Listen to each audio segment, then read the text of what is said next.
Ya, selamat pagi. Assalamualaikum warahmatullahi wabarakatuh. Waalaikumsalam warahmatullahi wabarakatuh. Ya, gimana kabarnya kalian ini? Ya, sudah sebulan nggak ketemu. Semuanya sehat ya? Sehat ya? Alhamdulillah. Ya, alhamdulillah semuanya sehat. Ya, ini sudah banyak yang masuk ya, 75%. Nanti yang belum masuk bisa langsung nyusul saja. Ya, untuk mengawali pembelajaran daring hari ini, silakan kita berdoa menurut agama dan kepercayaan masing-masing. Berdoa, mulai. Ya, selesai. Ya, anak-anakku sekalian, hari ini kita akan belajar mengenai materi surat lamaran pekerjaan. Ya, kompetensi yang akan Bapak ajarkan kali ini adalah mengidentifikasi isi, sistematika, dan unsur kebahasaan dari surat lamaran pekerjaan. Jadi tujuan pembelajaran hari ini adalah melalui model problem based learning dan kegiatan berdiskusi, kalian nanti mampu mengidentifikasi sistematika, isi, ciri kebahasaan, serta mampu menyusun surat lamaran pekerjaan dengan baik dan benar. Anak-anakku sekalian, kalian kan sudah kelas 12. Sebentar lagi lulus SMA. Nah, setelah kalian lulus, apa yang mau kalian lakukan? Apakah mau kuliah, mau bekerja, atau ada yang sudah ingin menikah? Ya, Bapak harap kalian tidak buru-buru untuk menikah ya. Nah, apabila kalian mau bekerja, apalagi bekerjanya nanti di instansi atau di perusahaan, hal pertama yang harus kalian lakukan adalah membuat surat lamaran pekerjaan. Silakan kalian perhatikan video yang akan Bapak putar berikut. Inilah suasana antrean ribuan pencari kerja di lapangan Perawatasari, Kabupaten Cianjur, Jawa Barat, yang sejak Rabu pagi datang untuk melamar ke beberapa perusahaan. Berjam-jam berdiri di bawah terik matahari, mereka menunggu giliran untuk menyerahkan surat lamaran ke pihak perusahaan yang ada di Job Fair 2019 ini sesuai nomor antreannya.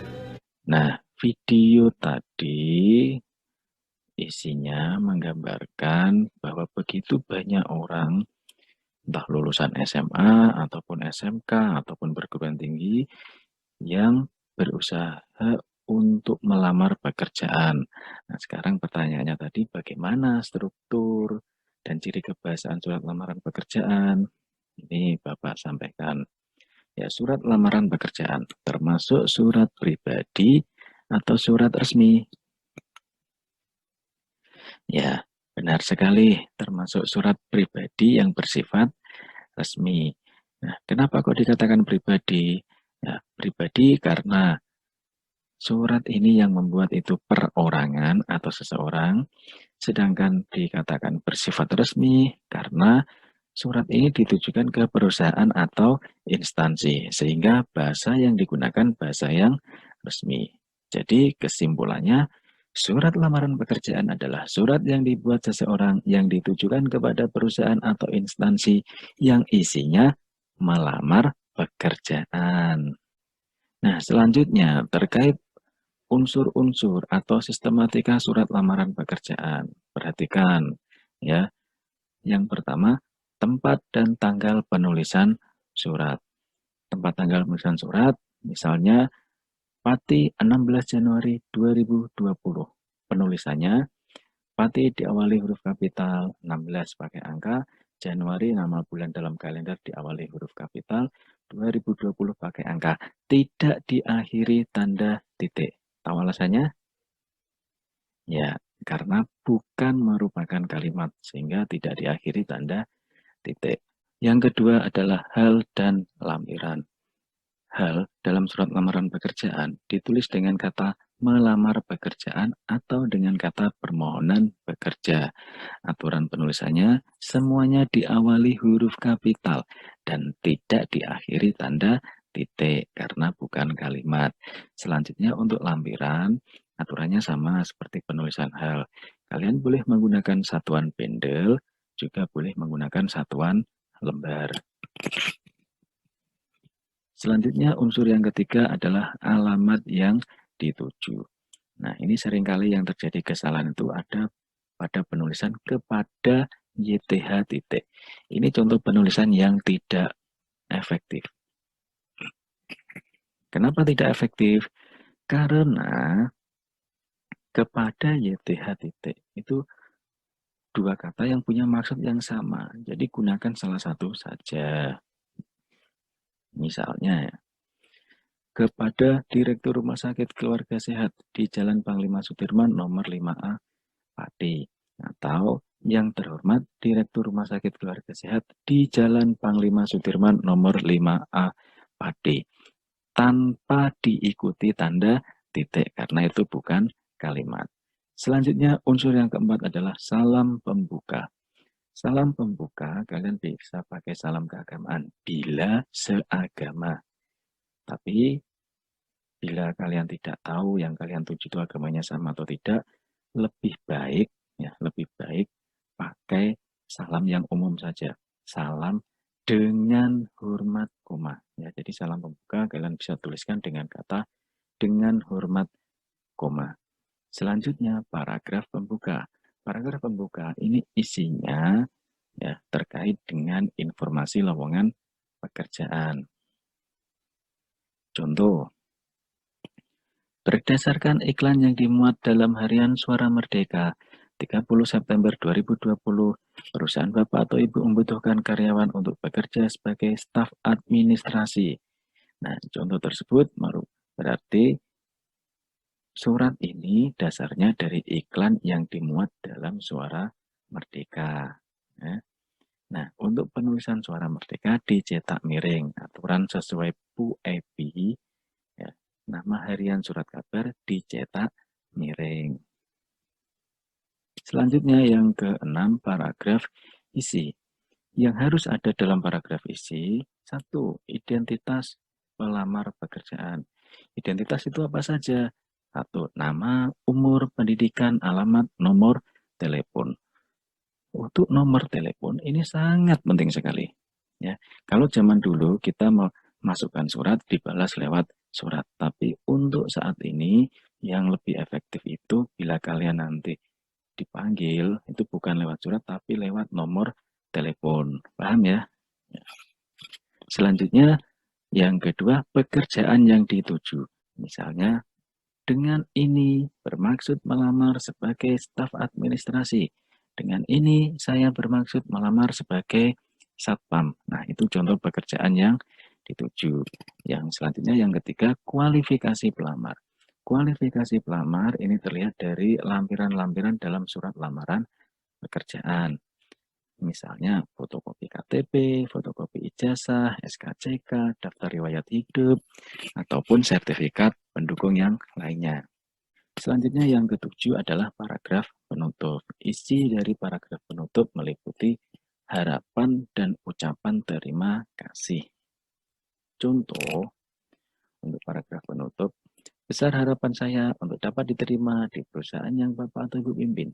Demikian surat lamaran dari saya. Atas perhatian Bapak atau Ibu, saya sampaikan terima kasih. Kemudian yang terakhir, yang ke-8, salam penutup, tanda tangan, dan nama pelamar.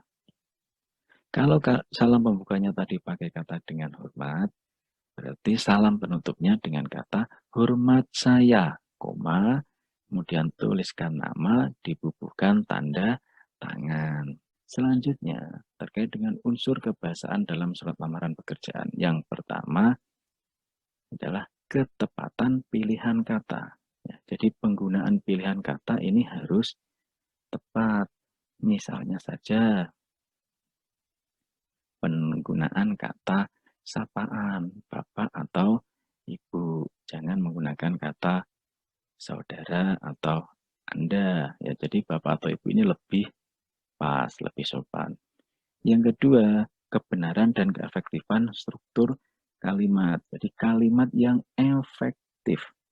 Misalnya tadi ada kata kepada YTH titik itu kan tidak efektif. Gunakan salah satu. Kemudian yang ketiga, kepaduan paragraf. Ya, jadi dalam satu paragraf ini harus padu, ya, harus berkaitan antara kalimat yang satu dengan yang lain. Kemudian yang keempat, ketepatan penggunaan ejaan dan tanda baca. Terkait dengan ejaan dan tanda baca, ini yang seringkali jadi istilahnya sorotan dalam penulisan surat lamaran kerja itu penggunaan huruf kapital, penggunaan tanda titik, penggunaan huruf miring. Biasanya 3 itu. Ya. Paham ya nak ya? Biar lebih paham, silakan kalian kerjakan latihan soal yang sudah Bapak unggah lewat WA Group. Ya, sudah di-download ya. Oke, silakan nanti kalian kerjakan berkelompok. Kelompoknya bisa 2-3 orang dengan teman terdekat kalian. Coba kalian perhatikan penulisan tempat tanggal surat Pati 04/08/2020 ini benar atau salah?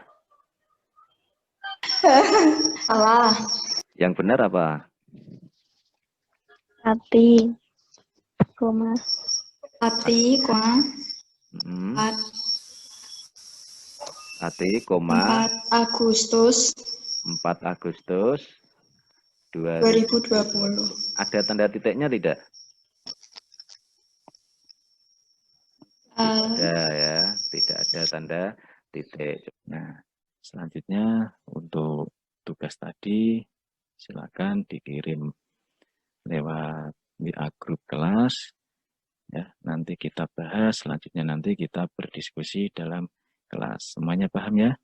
Ya, paham. Kalau sudah paham, untuk pertemuan hari ini Bapak simpulkan bahwa apabila kalian mau bekerja di instansi atau di perusahaan, hal yang harus kalian lakukan pertama adalah membuat surat lamaran pekerjaan.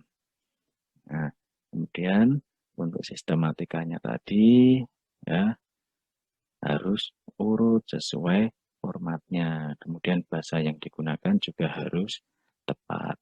Nah, pertemuan berikutnya silakan kalian bawa iklan lowongan pekerjaan, boleh dari koran atau dari internet. Nanti pertemuan berikutnya kita belajar menyusun surat lamaran pekerjaan. Paham ya? Ya, kalau sudah paham, Bapak akhiri pertemuan hari ini.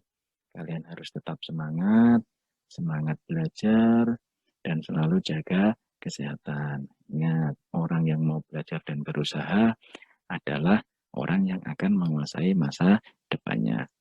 Sekian dari Bapak. Wassalamualaikum warahmatullahi wabarakatuh. Waalaikumsalam warahmatullahi wabarakatuh.